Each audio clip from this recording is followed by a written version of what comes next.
I'm making some very bold statements, but they're important.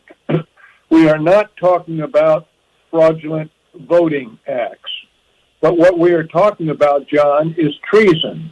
When you coordinate 6 to 10 states using cyber warfare to change the outcome, these are treasonous acts. They're not dirty deeds or fraudulent voting.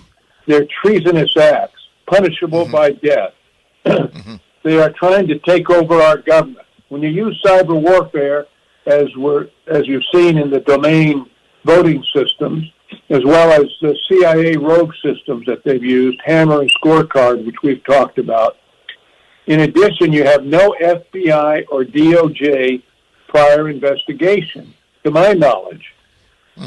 And finally, the Cyber Warfare Infrastructure and Security Agency, headed up by a guy by the name of Chris Krebs, was saying it was the perfect election, no discrepancies.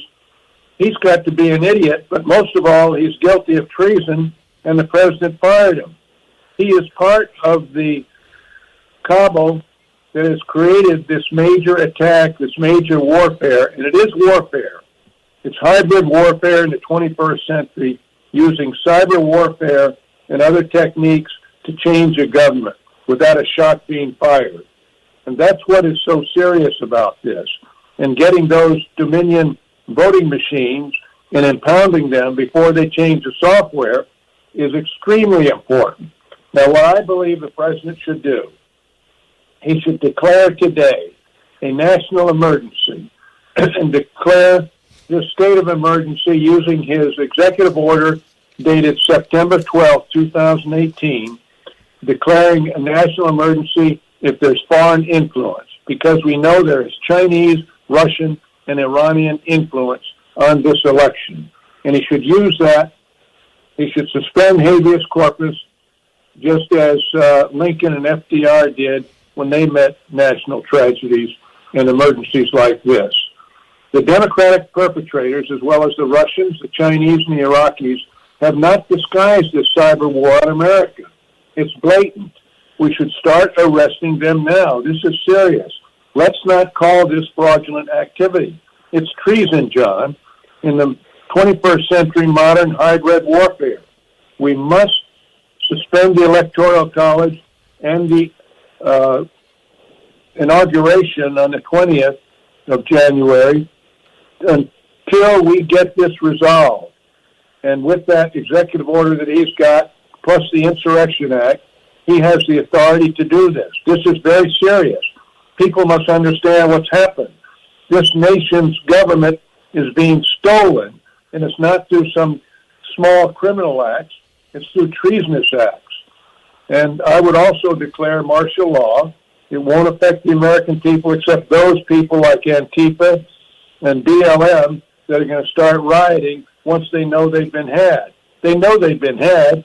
What they're surprised is the mainstream media, except for people like you, John, are ignoring it. Fox News ignored it. Finally, they had a little bit on it today, but if it wasn't for Newsmax and One American Network on the television side, we have nothing. So I'm saying, American people, let's rise up. Let's set up military tribunals. This judicial system we have is corrupt. It's slow-moving. The Founding Fathers had never heard of cyber warfare, but they had heard of the oath that we take to defend the Constitution of the United States against all enemies, foreign and domestic. They knew about domestic enemies, and that's what the president is facing. So wake up, America. We've got to get this thing rolling. The president has got to demand a thorough investigation of these elections using his executive order that was promulgated in September 2018, and suspend all actions until it is thoroughly investigated. Everybody should demand the president to do this. We cannot proceed on because they quit being covert.